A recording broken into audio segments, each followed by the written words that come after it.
Hey guys, good morning and happy Labor Day. This is my buck that I shot last year.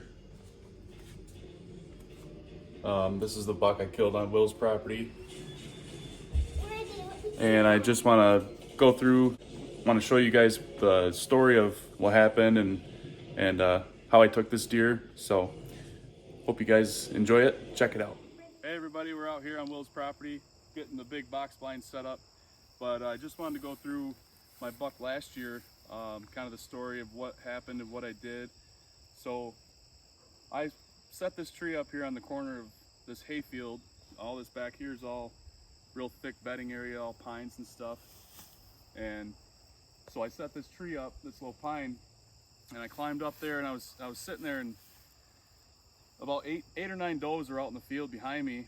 Well, then this buck come out, and he was chasing them all around the field. This was November 6th of last year, and he took off across the wide open field to our south, and the does just kind of stayed there. It was really strange how he just left those does, but they must have not been ready or something. But so the next day, and he never came this way. Nothing else come out of here behind the camera there or nothing. So the next day, I set up right over there on that tree line.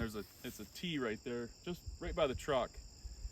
And there's a tree over there I set up in, and we'll take you guys over there and show you what happened next. All right guys, we're over here where I moved. So across the field there in that pine right on the corner, right about there. That's where I was sitting before I saw that buck come out here. And like I said, he chased off, or he ran off after he chased some does around. And then, so the next day, I pulled my set down from over there and I moved up into this tree here. This is kind of a T right here. This fence line goes north and south that way, and then runs into Will's fence line here going east and west. And that deer, the day before, he crossed right just on the other side of this tree right here. So I was thinking, if I got over here, maybe he'd come back. Well, the next night I got up, come from back in the back of the property down here, down this lane, and he come out, and there was probably, I think I stopped counting at 24 or 26 does out in the field. They were scattered all in groups all over, and he come out just running like a horse, chasing around all these does. He did that for 4 or 5 minutes, and then I didn't try to grunt him or anything. I just left him alone. The wind was, I was kind of iffy about even setting up there that night because the wind was out of the south, and that's where all the deer come out of, these pines over here. But I set up anyway. Figured why not. I had my scent lock on. I was all sprayed down, showered, all that good stuff. And so he come out in the field chasing around all these does. Well, 4 does, they come out of the front of the field over here, and they come down, and they, right where the box blind is, just about on the other side of that bush, all 4 of them crossed into the bean field that was back here last year, and he followed right on a string right to him. So when he got just before that fence row, I grunted him to a stop and shot him, and he ran over into that block of pines over here. I don't know, probably 80, 90 yards, and died.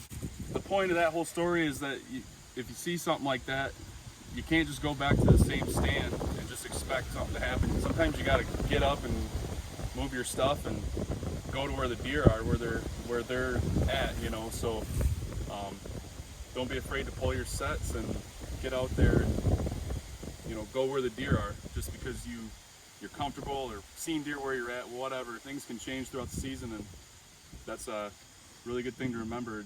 That's one of the biggest benefits of being mobile.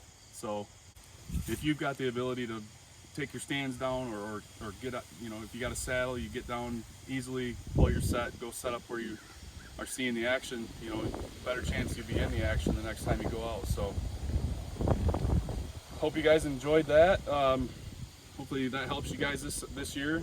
So we just got done setting up the box blind, so you can check out the other video on that. We got that guy up there all done. So See you guys in the next video.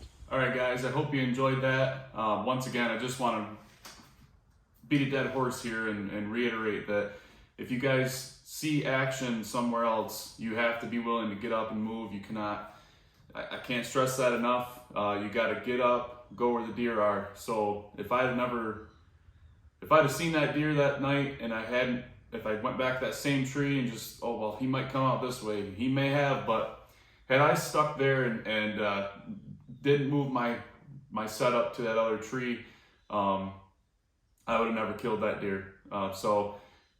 Again, you guys have to be able and willing to move when you need to, and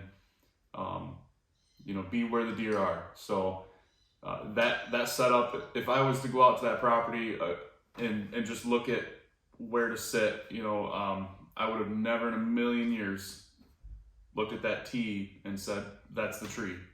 No cover, out in the middle of nowhere. So you guys have to be willing and able to adapt to the situations that you're in. And if you see something, do something. So be willing to change, be willing to do something different, try something new. And this was all on private property. So if you're on state land, it's even more of an issue. I mean, if you're hunting public and state land, you have to be willing to adapt to whatever it is around you, because you're going to have way more than just the wind and the weather. You're going to have other hunters. You're going to have not even just other deer hunters. You're going to have bird hunters, squirrel hunters, small game, duck and goose. People, nature walking people that love to just walk and take pictures. You're going to have a lot of other influences out on state and public property that you're going to have to be willing and able to adapt to. So with that, again, I hope you guys got something good out of this video, learned a thing or two, and again, happy Labor Day. Hope you guys enjoy it with some family and friends. Last big holiday for the summer, and it's getting cooler, getting excited, ready to go.